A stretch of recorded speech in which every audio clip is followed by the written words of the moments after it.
Kandi kati ndola 20,000 ndiyofana kunotora 19,000 mangwana. Koda kuti bengi rontora kuti mari yakati. Ndoza muchiona ikonomi yenyika yakufa. Kare ndaiziva indakabenga mari. From 1992 ndiri kuHarare chikoro chakona 1989. Ndikakwanisa kubenga mari ndati ndikaita 3 months mari yangu iri mubengi. Ndainotora mabenefits mari yangu isara yakadaro. But ikeyo ndikaisa 20,000 ndosaka ikeyo ndautokumbira kuti ndisire mari pamukuru. Ndigomira somunhu mukuru.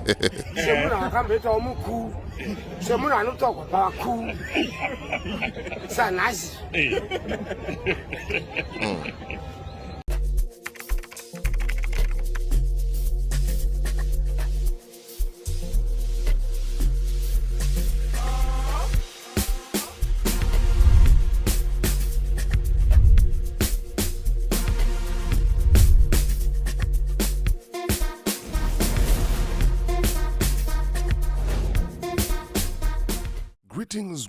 Greetings, and more greetings to you, good people. My name is DJ Oli, and welcome to 0.5 Creative Studios.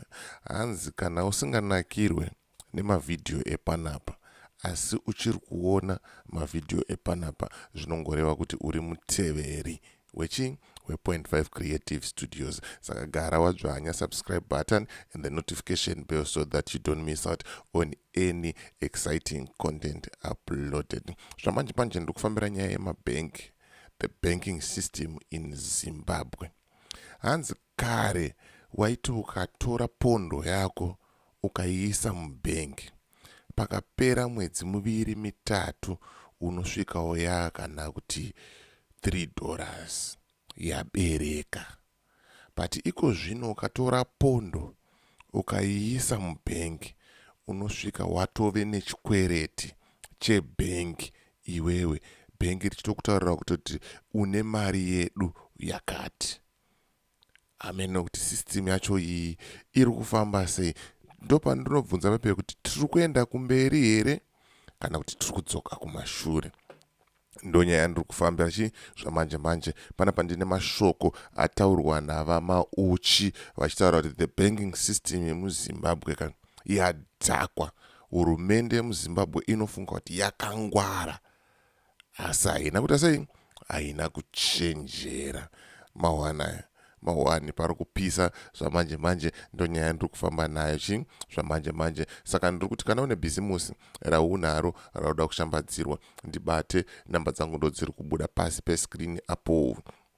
Kana une nyaya yaunayo yauda kuti ndifambire, ndibate futi pasame number ipapo toita sei tofambira nyaya dzacho. Handitika gwenzi rephytomed riripo rakazara, rakangomirira iwewe kuti uite sei uise order. Kana uri kuSouth Africa bata koni, musikana anonzi koni panhamba dzakanzi South Africa idzo. Kana uri kuZimbabwe wobata musikana anonzi nyari panhamba dzakanzi Zimbabwe idzo. Gwenzi rinobatsira kucleana system, kurapa musoro, mudumbu, zvese zvaungangofungira zvirwere zvepabonde. Gwenzi iri rinoita sei rinoshanda. Handitika saka bata vasikana ivava wovati ndabva kuna DJ Oli vanditaurira kuti imimi ndimi vanhu vacho muri kuita sei, muri kuita zvinhu zvamanje. Rega tipinde mumashoko ava Mauchi tinzwe kuti vari kuti chii, zvavari kutaura zvine musoro here kana kuti vari kungotaura nje. Kandi kati ndola 20,000 ndiyofana kunotora 19,000 mangwana. Koda kuti bengi rontora kuti mari yakati. Ndoza muchiona ikonomi yenyika yakufa. Kare ndaiziva indakabenga mari. From 1992 ndiri kuHarare chikoro chakona 1989. Ndikakwanisa kubenga mari ndati ndikaita 3 months mari yangu iri mubengi. Ndainotora mabenefits mari yangu isara yakadaro.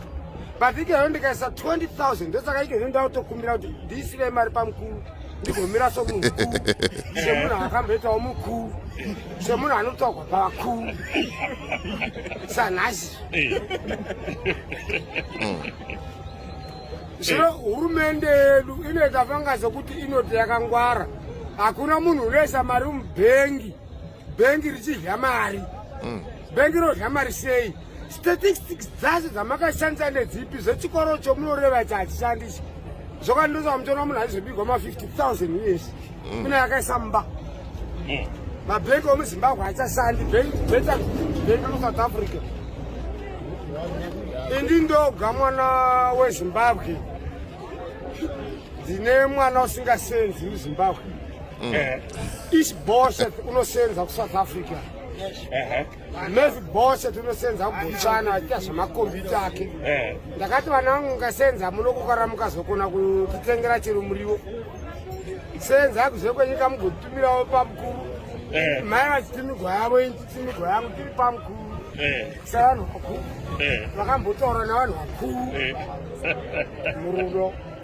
Right, mamanzwa mashoko avamauchi vachitaura kuti izvoni hurumende yedu inozviita kunge yakangwara. Hanzi the banking system in Zimbabwe is dead, yakafa, hakuna kana pundutso kana shanduko yekuti tingatarisira kuti zvinhu zvingachinja. Handitika ndopai patinei tichikurudzira pekuti onaika Owen aripo.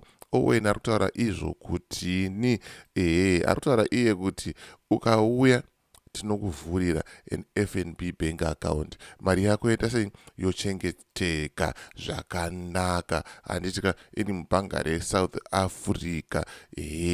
Ndozvaari kutaura. Saka anokurejistira kambani, akurejistira kambani okuvhurira an FNB bank account. Chinongodiwa chete ipassport yako wobata Owen, namba dzake ndo idzo dziri apo idzo, hazvina kana basa nepemiti izvi. Ende izvi zvasiyana nemabhanga eCapitec ayaye amuri kunzwa kunzi akavharwa vanhu vese vakamuka akavharwa. Aiwa ka FNB zvamanje manje ndo ine chimuti, ndo iri kuita sei iri kutoita zvinhu zvacho. Handitika saka bata Owen panhamba dziri paskrini idzo wotaura kuti Owen ndabva nekuna DJ Holly vari kutaura izvoni kuti iwewe ndiwe munhu wacho, ndiwe munhu ari kuita sei ari kuita zvinhu. Handitika so ndonyanga ndichifamba naizvo manje as for me DJ Holly and the rest of the crew behind the scenes. Truth is bye for now. Ngatisangane muvidhio rinotevera.